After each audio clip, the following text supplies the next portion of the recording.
วันนี้เราจะมาดูวิธีการติดตั้งเครื่องกรองน้ำ Gifrit Extra Pure New กันนะครับเครื่องกรองน้ำ Gifrit Extra Pure New ติดตั้งง่ายมากครับเพราะเพียงแค่แกะออกมาจากกล่องนะครับเขาประกอบตัวเองเนี่ยพร้อมเสร็จอยู่แล้วนะครับประกอบให้เรียบร้อยแล้วเหลือเพียงแค่ว่าเรานำตัวชุดหัวต่อเนกประสงค์นี้นะครับไปสวมกับก๊อกน้ำเท่านั้นเองวิธีการคืออย่างนี้ครับชุดหัวต่อเนกประสงค์และล้อน้ำศรัทธานะครับให้เราแยกชิ้นก่อนนะครับเพราะเขาทำหน้าที่คนละหน้าที่นะครับหัวต่อเนกประสงค์นี้เราวางไว้ก่อนครับเรามาลองพิจารณาของก๊อกน้ำครับถ้าเป็นก๊อกน้ำประเภทนี้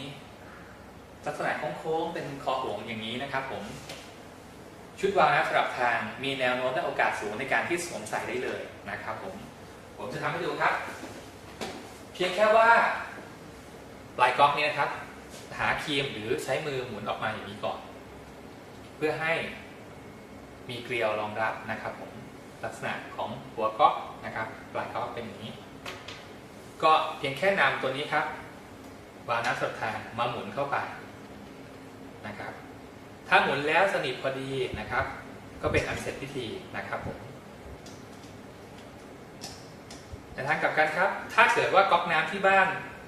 หมุนแล้วมันแกว่งนะครับคือมันโยกอย่างนี้เลยแปลว่าจำนวนเกลียวตรงนี้อาจจะน้อยเกินไป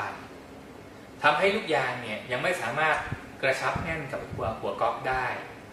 วิธีการเติมลูกยางเข้าไปจะเป็นทางเลือกที่ดีครับบางครั้งเราอาจจะเสริมลูกยางที่อยู่กับก๊อกน้ำเองครับหมุนออกมาปุ๊บมีลูกยางอยู่นี่ครับลูกยางนี้ครับนำมาวางเสริมเข้าไปเพิ่มความหนาของลูกยางเข้าไปอย่างนี้ครับและก็ประกบเข้าไปแน่นกับตัวก๊อกน้ำอีกครั้งหนึ่งอย่างนี้เป็นต้นนะครับถ้าหมุนเข้าไปจนแน่นแล้วสายไม่แกว่งน้ำไม่รั่วไม่ซึมก็เป็นอันเสร็จพิธีครับสำหรับการใช้งานนะครับสำหรับการติดตั้งครับอย่างนี้เป็นต้นครับหมุนเข้าไปจนแน่นแล้วสายไม่แกว่งครับสามารถเปิดใช้งานได้ทันทีครับอย่างนี้เป็นต้นนะครับผมจะใช้ครีมช่วยหรืออะไรช่วยนิดนึงครับ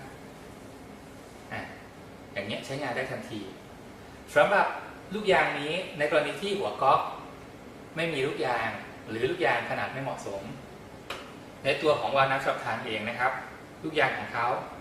ก็สามารถนำมาเสริมได้อย่างนี้เป็นต้นเราสามารถนำลูกยางตัวนี้มาใช้วางเสริมความหนาของลูกยางได้นะครับแน่นอนครับว่าถ้าเกิดเจอก๊อกที่มีเกลียวมาตรฐานอย่างนี้แล้วนะครับผมการติดตั้งสมบูรณ์แบบแล้วเราก็เปิดใช้งานนะครับผมตัวนี้ครับสามารถเปิดใช้งานได้โดยที่ถ้าปรับอย่างนี้ออกรูใหญ่ครับเป็นน้ำไม่ได้กรองครับเป็นน้ำปกติเป็นน้ำประปาแต่ถ้าปรับขึ้นมาอย่างนี้ครับน้ำจะวิ่งเข้ามาที่ตัวเครื่องและผ่านการกรองและค่อยวิ่งออกมาที่ก๊อกรูเล็กตรงนี้นะครับผมทำให้เป็นน้ำกรองสำหรับการบิดตรงนี้ครั้งแรกนะครับเนื่องจากว่าเขาเป็นของใหม่อาจจะต้องออกแรงนิดนึงนะครับออกแรงเพื่อให้มันบิดออกมานะครับผมไม่ต้องกลัวครับแข็งแรงมากนะครับผมไม่หักครับจากนั้นเมื่อเราบิดแล้วเราเปิดน้ำนะครับผมน้ำก็จะวิ่งเข้าเครื่อง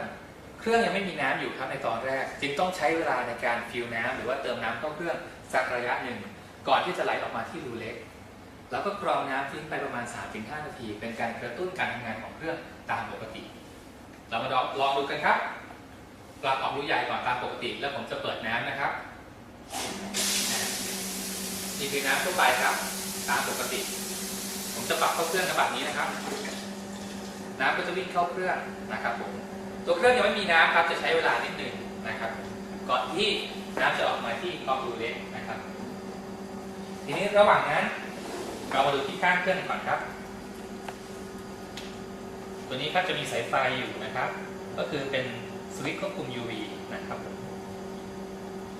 แล้วก็นำไปสวมกับไปเปิดสวิตช์นะครับเพื่อให้ UV ทำงานนะครับก็สวมเข้าไปที่ปลั๊กของเรานะครับถ้าปรับอย่างนี้ถ้าเราเปิดสวิตช์นะครับไฟ UV จะสว่างตรงนี้และตรงหน้าเครื่องเพื่อโชว์ว่าระบบ UV ทำงานตามปกติ นะครับเมื่อใช้งานเสร็จเมื่อกรองน้ำเสร็จอย่าลืมปิดสวิตช์ทุกครั้งนะครับเพื่อเป็นการถนอมหลอด UV ให้ใช้อายุได้ตามกำหนดถ้าเกิดเราเผลอลืมเปิดค้างไว้แน่นอนครับอุณหภูมิของหลอด UV สูงขึ้นเรื่อยๆอาจจะมีโอกาสแนวโน้มทำให้หลอดขาดก่อนกำหนดได้เมื่อหันกลับมาครับสังเกตว่าเมื่อน้ำฟิลเข้าเครื่องเรียบร้อยแล้วน้ำจะไหลออกมานะครับเป็นน้ำที่ผ่านการกรองเรากรองทิ้งไปประมาณ 3-5 นาทีครับกระตุ้นการทำงานครั้งแรกถึงแม้ว่าจริงๆแล้วน้ำที่ออกมาตั้งแต่น้ำแรกก็ทานได้อยู่แล้วการติดตั้งถ้าเป็นก๊อกอย่างนี้ก๊อกออกอย่างนี้ง่ายมากๆเลยใช่ไหมครับแน่นอนครับในกรณีที่เป็นก๊อกอื่นๆนะครับผมก๊อกอย่างนี้เป็นต้นสำหรับก๊อกอย่างนี้ก็ถือว่าเป็นโอกาสดีที่เราจะใช้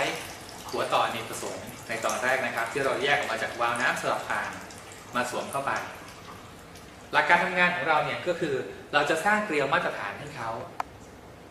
ให้กับก๊อกนั้นๆก๊อกใดๆก็ตามนะครับหรือแม้กระทั่งก๊อกอย่างนี้ที่เกลียวไม่สามารถติดตั้งได้เป็นต้นวิธีการทำงานอย่างนี้ครับเริ่มมานะครับให้คลายเกลียวของตัวนี้ก่อนนะครับผมสักประมาณ 3-4 รอบนะครับคลายเกลียวออกมาสังเกตลูกยางข้างในเนี่ยจะถอยลงมานะครับถ้าผมคลายจนหมดเราจะเห็นลูกยางอย่างนี้ครับลูกยางอยู่ข้างในนะครับผมเราต้องการให้ลูกยางเนี่ยกระชับกับหัวก๊อกจนแน่นถ้ามองคือลูกยางจะแน่นอย่างนี้นะครับผมเพื่อให้น้ำไม่รั่วไม่ซึม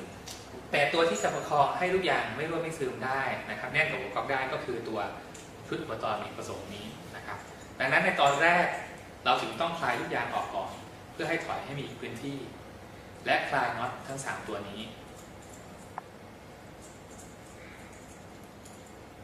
เมื่อเราคลายน็อตเรียบร้อยแล้วนึกภาพว่าเราก็ไปหาตัวก๊อกน้ำที่เราต้องการนะครับก๊อกน้ำอาจจะติดอยู่กับกำแพงนะครับลูกยางนะครับผมเราประคองลูกยางให้เรียบกับหัวก๊อกและอยู่ตรงกลางที่สุดถ้ามองจากมุมนี้นะครับจะเห็นว่าอยู่ตรงกลางนะครับและกดให้ลูกยางเรียบกับหัวก๊อกนะครับก็คือสนิทกับหัวก๊อกพอดีและอยู่ตรงกลางผมจะใช้นิ้วมือหมุนก่อนครับเพราะว่าถ้าเราใช้ไขควงหมุนเลยนะครับบางครั้งแรงนิ้วมือของเราแรงประคองของเราเนี่ยจะสู้ไขควงไม่ได้ทำให้มีแนวโน้มที่จะลูกยางที่จะเอียงก่อนนะครับเมื่อใส่เรียบร้อยแล้วถ้ามองดูก็คือทั้ง3ด้านใกล้เคียงกันลูกยางเรียบกับหัวก๊อกผมค่อยใช้ไขควงเพิ่มครับอีกเล็กน้อยเพื่อให้มันแน่นสนิทกันนะครับแน่นอนครับเมื่อด้านบนแน่นแล้วเกลียวที่เราคลายตอนแรกนะครับเพื่อให้ลูกยางมันถอยลงมาเนี่ยเราถึงจังหวะสุดท้ายครับหมุนกลับเข้าไปให้ลูกยางมันค่อยๆอัดตัวเองเข้าไปกับหัวก๊อกทำให้มั่นใจได้ว่าลูกยางแน่นสนิทกับก๊อกน้ำแล้วนะครับเราอาจจะเอานิ้วมืออุดตรงนี้ครับแล้วลองเปิดน้ำดูถ้าน้ำไม่รั่วซึมออกด้านบนนะครับพยายามจะออกมาจากตรงนิ้วที่เราอุดแปลว่าเราได้ก๊อกน้ำที่มีเกลียวมาตรฐานแล้วเราก็แค่นำหัวต่ออเนกประสงค์นี้มาหมุนกับตัวก๊อกน้ำนี้แล้วก็เปิดใช้งานได้ตามปกติเปิดน้ำปรับวาล์วน้ำสลับทางเป็นอย่างนี้จะออกรูใหญ่ตามปกติเป็นน้ำไม่ได้กรองถ้าปรับอย่างนี้เป็นน้ำกรองครับผ่านเข้าเครื่องเมื่อเราปิดน้ำนะครับปิดน้ำไม่ว่าจะปิดด้วยก๊อกนี้หรือก๊อกนี้ก็ตามนะครับน้ำจะยังไหลต่ออีกเล็กน้อยครับเป็นการไล่น้ำที่ค้างสายยางและตัวเครื่องบางส่วนเพื่อให้มั่นใจได้ว่าน้ำทุกหยดที่ออกมาในครั้งต่อไปเป็นน้ำใหม่เสมอนะครับผม